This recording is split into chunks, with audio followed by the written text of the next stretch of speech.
আপনি কি জানেন অনেক ঘরে লক্ষ্মী পুজো হয়, ধূপ ধুনো প্রদীপও জ্বলে, তবুও সংসারে শান্তি থাকে না, অর্থের টানাটানি লেগে থাকে। কেন জানেন? এমন কি ভুল হচ্ছে আমাদের অজান্তেই, যার কারণে মা লক্ষ্মী ঘরে আসেন ঠিকই, কিন্তু স্থায়ী হন না। আমরা সবাই চাই মা লক্ষ্মী আমাদের ঘরে চিরস্থায়ীভাবে বসবাস করুন, কিন্তু আমরা প্রায়ই শুনে থাকি যে মা লক্ষ্মী চঞ্চলা, তিনি এক জায়গায় বেশিক্ষণ স্থির থাকেন না। কিন্তু কেন এমন হয়? মা লক্ষ্মী ঘরে কেন স্থায়ী হন না? কি সেই গোপন কারণ যা শাস্ত্র আমাদের জানায়?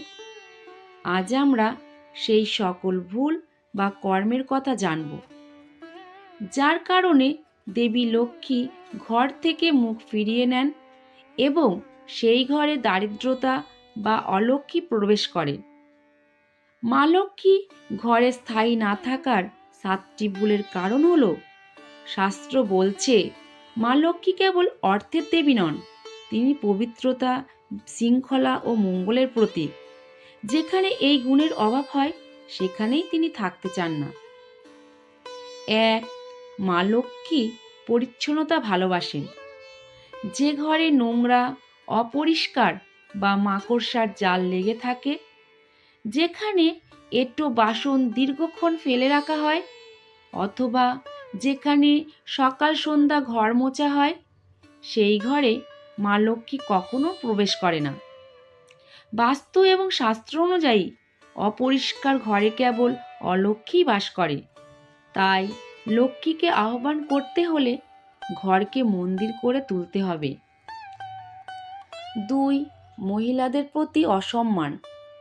দেবী লক্ষ্মী হলেন নারী শক্তির প্রতীক। শাস্ত্র স্পষ্ট জানিয়েছে, যে বাড়িতে স্ত্রী, মা, কন্যা বা বাড়ির মহিলাদের প্রতি অসম্মান করা হয়, তাদের সাথে দুর্ব্যবহার বা কটু কথা বলা হয়, সেই ঘর দেবী লক্ষ্মী চিরতরে ত্যাগ করেন।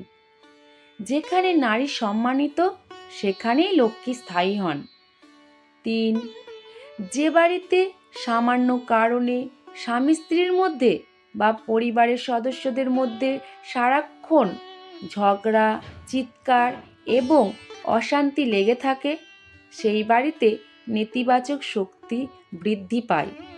মা লক্ষ্মী শান্ত ও পবিত্র পরিবেশে থাকতে পছন্দ করেন। ঝগড়া বিবাদের কারণে শান্তি ভঙ্গ হলে লক্ষ্মী সেই স্থান ত্যাগ করেন। 4.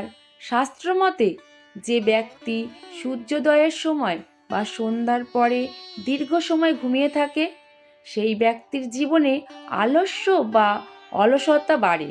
কর্মহীনতা এবং আলস্য লক্ষ্মীর অপছন্দ। যে ব্যক্তি সময় ও শ্রমের মর্যাদা দেয় না, তার প্রতি দেবী রুষ্ট হন। 5.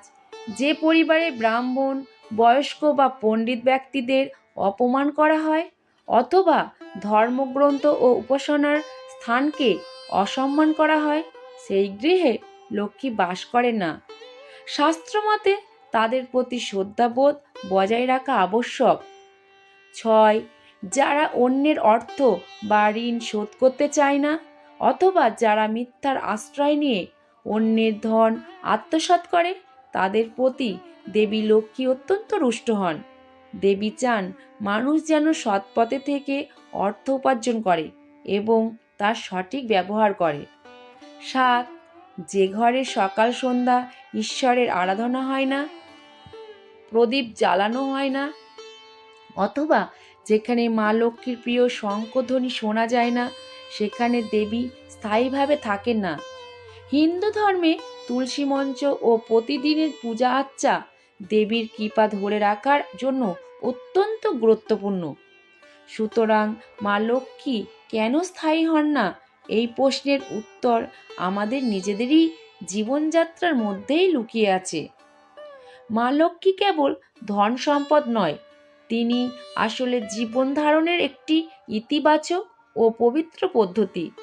যদি আমরা নিজেদের ঘরে পরিষ্কার পরিচ্ছন্নতা, শান্তি এবং একে অপরের প্রতি সম্মান বজায় রাখি, তবে দেবী লক্ষ্মীর কৃপা আমাদের ওপর সবসময় বর্ষিত হবে এবং তিনি চিরস্থায়ীভাবে আমাদের গৃহে অবস্থান করবে। এই আলোচনাটি আপনার কেমন লাগলো কমেন্ট করে জানাতে ভুলবেন না। ভিডিওটি ভালো লাগলে লাইক করুন এবং আরও তথ্য পেতে চ্যানেলটি সাবস্ক্রাইব করে আমাদের পাশে থাকুন। ধন্যবাদ। জয় শ্রীকৃষ্ণ।